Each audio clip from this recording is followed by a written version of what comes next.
সওয়াব দারিদ্র্যের অভিশাপ থেকে দেশের মানুষকে মুক্ত করার লক্ষ্যে বিরামহীন যে প্রচেষ্টা চালিয়ে যাচ্ছে তা নিঃসন্দেহে প্রশংসনীয় বলে মন্তব্য করেছেন এনজিও বিষয়ক ব্যুরোর পরিচালক আসিফ মাহমুদ। উপকারভোগীদের স্বাবলম্বী হওয়ার নিরন্তর প্রচেষ্টার কথা শুনে মুগ্ধতা প্রকাশ করেন তিনি। শনিবার সাভারের বিরুলিয়া ইউনিয়নের সওয়াবের উদ্যোগে দারিদ্র্য বিমোচন প্রকল্পের প্রকল্প সমাপনী অনুষ্ঠানে প্রধান অতিথির বক্তব্যে একথা বলেন তিনি।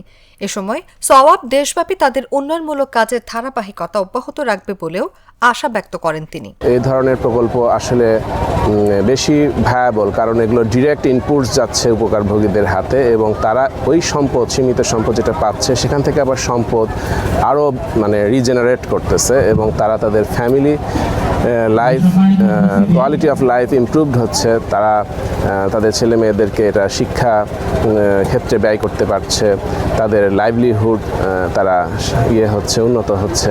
তো এইভাবে তাদের আসলে জীবন জীবিকার মান উন্নয়ন হচ্ছে। এর আগে সওয়াবের উপকারভোগীরা তুলে ধরেন তাদের সাফল্যের গল্পগাথা। 2021 সালে সওয়াবের পক্ষ থেকে বিরুলিয়া ইউনিয়নের 150টি পরিবারের মাঝে গাভী, ব্যাটারি চালিত অটোরিকশা, মুদি দোকান প্রদান করা হয়। 4 বছরের ব্যবধানে তাদের প্রত্যেকে আজ স্বাবলম্বী। এদের কথা ভেবে আমরা আল্ট্রাপোর্টদের কথা ভেবে আমরা নতুন প্রকল্প প্রণয়ন করেছি, সেটা হলো টার্গেটিং আল্ট্রাপোর ফর পভার্টি এলিভিয়েশন। এটা হতদরিদ্র মানুষকে আমরা যে আত্মনির্ভরশীল করার উদ্দেশ্যে প্রকল্পটা আমরা হাতে